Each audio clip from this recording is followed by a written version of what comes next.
Hola. Ahora estás viendo Palabra del Día, una serie de videos en la que te enseñamos a pronunciar algunas palabras en quechua. Así que nuestra palabra del día por hoy es Saminchay, Saminchay, Saminchay, la palabra quechua. Saminchay, En español significa bendecir, hacer augurios de buena ventura.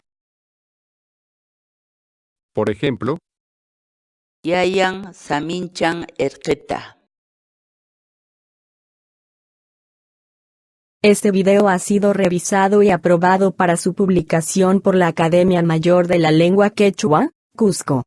Teléfono: 084-315296. Dirección: Calle Chaparro 231, Cusco, Perú. Para mayor información dirígete a www.amlq.org.pe.